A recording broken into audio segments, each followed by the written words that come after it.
महाराष्ट्र विधानसभा निवडणुकीत महायुतीचा विजय हा ऐतिहासिक ठरला।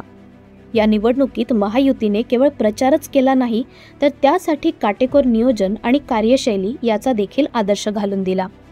या यशामध्ये विरोधकांच्या निर्णयांचे आणि चुकांचे मोठे योगदान राहिले।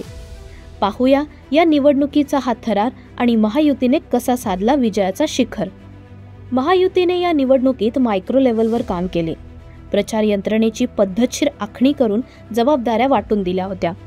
RSS ही या प्रचार मोहिमेत सहभागी झाली, ज्यामुळे मतदारांपर्यंत थेट पोहोचण्याचा यशस्वी प्रयत्न झाला।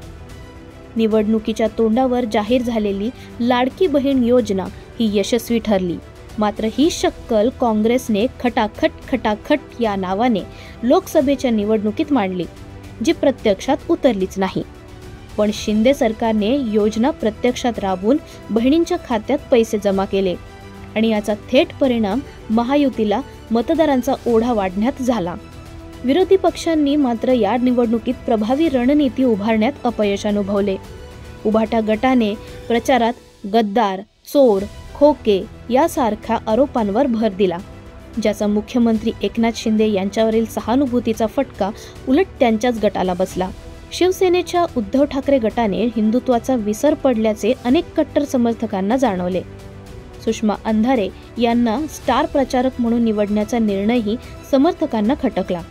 याशिवाय विरोधी पक्षातील नेत्यांमध्ये बेजबाबदार वक्तव्ये, विशेषतः संजय राऊत यांचे भाषण केवळ पत्रकारांसाठी खाद्य पुरवण्यासारखे ठरले, प्रत्यक्षात जनतेवर परिणाम करण्यास अपयशी ठरले। काँग्रेसचे राहुल गांधी यांनी अदानी विरोधावर एकाच मुद्द्यावर भर दिला, तर महाराष्ट्राच्या विकासाबाबत ठोस चर्चाही झालीच नाही। नाना पटोलेंनी मुस्लिम समाजाच्या 17 मागण्या मान्य करण्याचे जाहीर केले, ज्यामुळे हिंदू समाज एकवटला।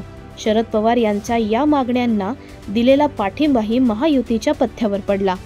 याच दरम्यान मनोज जरांगे यांच्या आंदोलनामुळे ओबीसी समाजही पहिल्यांदाच महायुतीच्या बाजूला दिसला। या सर्व घटनांमुळे महायुतीच्या विजयाचा मार्ग विरोधकांनीच सुलभ केला। या निवडणुकीत महायुतीने निवडणूक प्रचाराचे धडे दिले, तर विरोधकांनी केलेल्या चुकांचा मोठा फायदा झाला। त्यामुळे हा विजय केवळ एक निवडणुकीचा विजय नसून विरोधकांच्या कमकुवत धोरणांचा पराभव आहे।